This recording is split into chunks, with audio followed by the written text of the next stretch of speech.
Hello, this is Mike at GameFromScratch, and welcome to week 31 of This Week in Game Development, a quick recap of the world of game dev for the week ending June the 20th, 2016.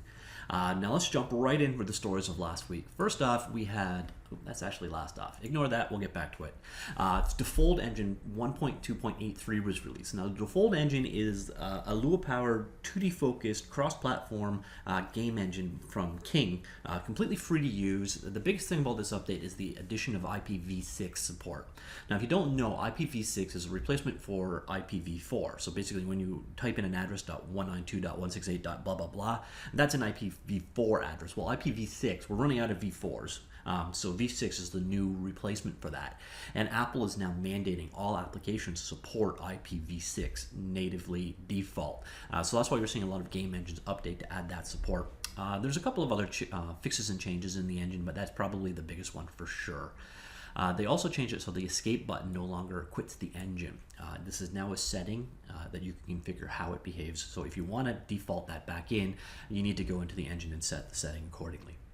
Another announcement this week, and this is just in beta right now, is that SketchUp is now available in the browser. Now SketchUp is a 3D modeling application. It's a very different approach to it. And it was originally, well, it was purchased by Google several years back for use with Google Maps, and then has since been spun off to another company. But there are a number of people that actually use SketchUp for 3D game modeling, prototyping, etc. And what they've done is they've brought it to the cloud. I got my invite, but I haven't actually been in yet. I also have to see if there's an NDA attached, so if I can actually share any information about it or not. But that is my SketchUp coming to the browser very soon. So if you're interested in it, come on in here, which by the way, I will make all of these stories available in a link down below. So if you want more details, just check the comments down below. But you can head over to my.sketchup. I think it's my.sketchup.com and sign up for the beta if you're interested. Another release this week was Spine 3.3.0 was released. Now Spine is a 2D IK or inverse kinematics based animation system. Basically allows you to animate 2D images by cutting them up into individual pieces and then using bones, a lot like what you do with 3D animation.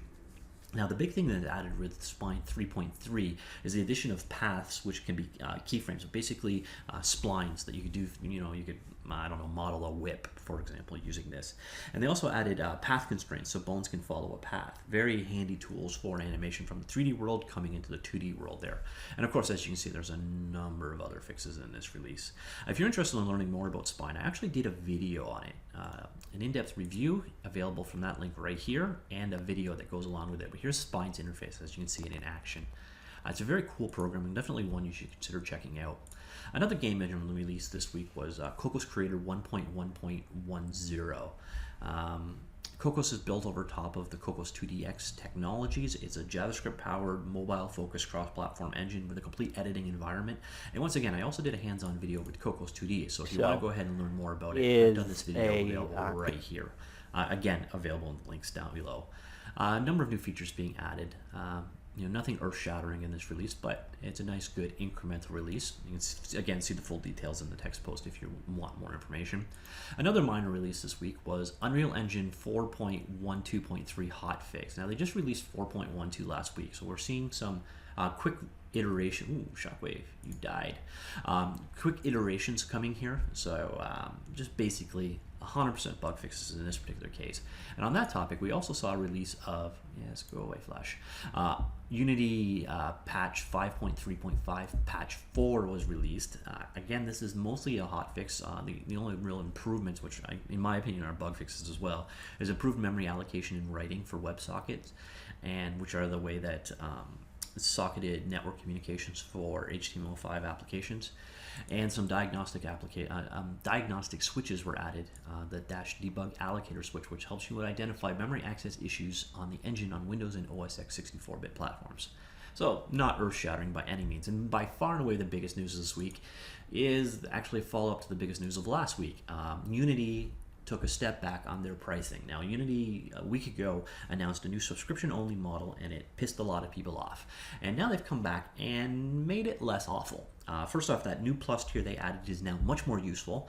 Instead of having a 100K revenue cap, it now has a 200K revenue cap. And most importantly, you can now remove the splash screen. You can now customize, or coming soon, you'll be able to customize the splash screen on all versions if you wish. They also changed the subscription pricing so that people that have an existing price can come in at a much. So if you bought a subscription to Unity outright in the past, you'll now have the ability to get it for $75 a month instead of $125 a month. So there's some pretty good savings there, at least initially for people switching over. So they've really undone a lot of the damages that they did with their pricing change. Now, if you want more information, I actually did. I did a video. Did I link it here? Anyways, it's on my YouTube channel regardless. That explains in a little bit more detail exactly the pricing changes they've made here. But simply put, the plus tier now is actually useful, especially for people that are, at the free tier but don't want that damn splash screen. Well, now you've got an option at like $30, $35. There are limitations. You can't purchase to own the plus tier. And again, there's a revenue cap of 200 instead of 100,000. And frankly, that's it for this week's news. If you enjoyed that, please do click like. And again, I do these recaps plus tutorials, reviews, previews, etc. on this channel all the time. So if this was your cup of tea, please hit that subscribe and you'll see all kinds of content just like it. All right, that's it for this week. See y'all later.